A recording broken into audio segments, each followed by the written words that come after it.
السلام علیکم تمام سننے والوں کو نعیم کی زبانی میں خوش آمدید۔ آج ہم گورکن کا بیٹا کی دوسری قسط سنیں گے۔ آج رات پھر گلحان کی آنکھ لگی ہی تھی کہ ایک لڑکی کی دل دوز چیخ آواز آئی۔ اس چیخ میں بہت درد تھا، اذیت تھی۔ حالانکہ گلحان کی ساری زندگی قبرستان میں گزری، مگر پھر بھی اس وقت وہ پسینہ پسینہ ہو گیا۔ وہ اٹھا، اس نے وضو کیا اور تہجد کے لیے کھڑا ہو گیا۔ نہ جانے اس کا دل کیوں بہت بے چین تھا۔ وہ سجدہ میں اپنے رب کے آگے گڑ گڑانے لگا، اس شہر خاموشاں کے باسیوں کے لیے مغفرت مانگنے لگا۔ اسے یہاں کے رہنے والے سب اپنے جیسے ہی لگتے تھے۔ کچھ عرصہ، کچھ دن پہلے وہ سب بھی تو اس کے جیسے ہی تھے، آج کیسے بے بس ہے۔ جب اس کے دل کو قرار نہیں آیا تو وہ جا کے رشیدہ کی قبر کے پاس لیٹ گیا اور سورہ یاسین کا ورد کرنے لگا۔ مدتیں ہوئیں گلحان کو سکون کی نیند سوئے ہوئے۔ جب سے رشیدہ اس کی زندگی سے گئی، اس کی نیند جیسے روٹھ ہی گئی تھی۔ رشیدہ 16 سال کی تھی جب بیاہ کر اس قبرستان میں آئی۔ کتنا عجیب لگتا ہے نا کہ ایک نئی نویلی دلہن بیاہ کر قبرستان میں آئے۔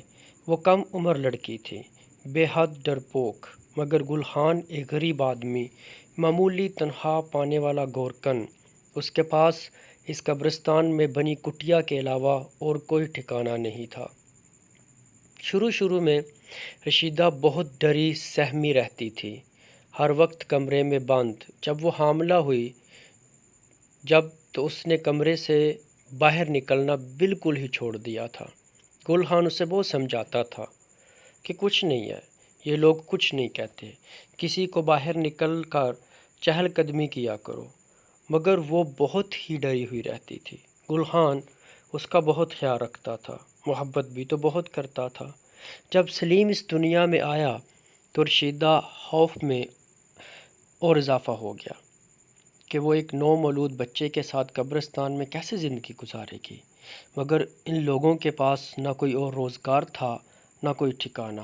اپنے باپ کے ساتھ قبروں کی کھدائی دیکھتے دیکھتے سلیم کا بچپن گزرا۔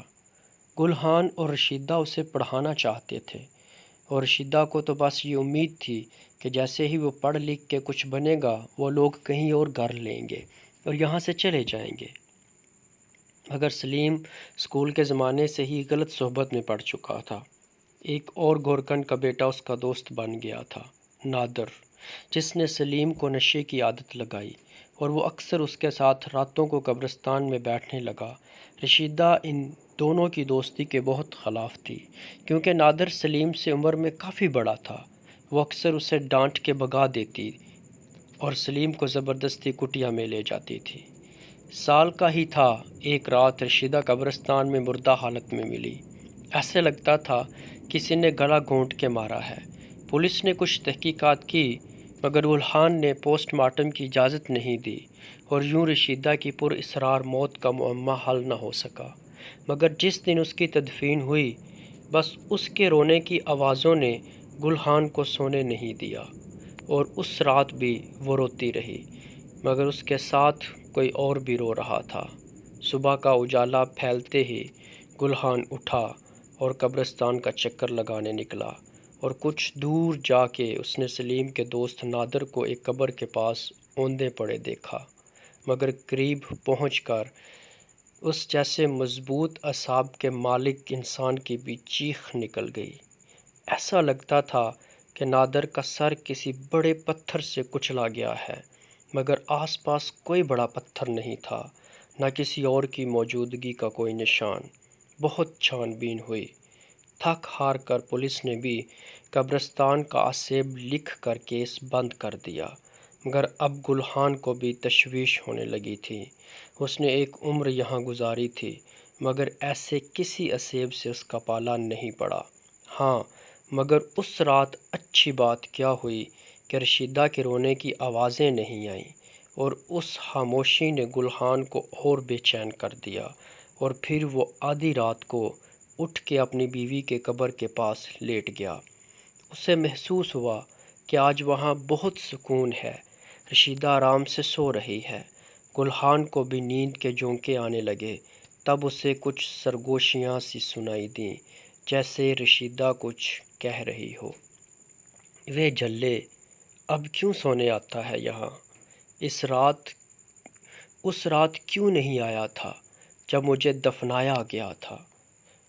جب کیوں نہیں پہرا دیا یہاں، جب تو کٹیا میں چھپا بیٹھا تھا؟ کیا کبھی تو نے مجھے اکیلا چھوڑا جو اس رات چھوڑ دیا؟ تجھے پتا تو تھا میں رات کیا دن میں بھی ڈرتی تھی، میں رات کو باہر کیوں؟ سوچا تو نے؟ تجھے پتا ہے عورت کا نہ وجود ہے نہ ہستی، عورت صرف جسم ہے کچھ لوگوں کے لیے، صرف جسم، چاہے زندہ ہو یا مردہ، صرف جسم۔ سنا تو نے؟ اور یہ بہت زور سے کہا اس نے۔ نیند میں ڈوبتا گلہان ہڑبڑا کے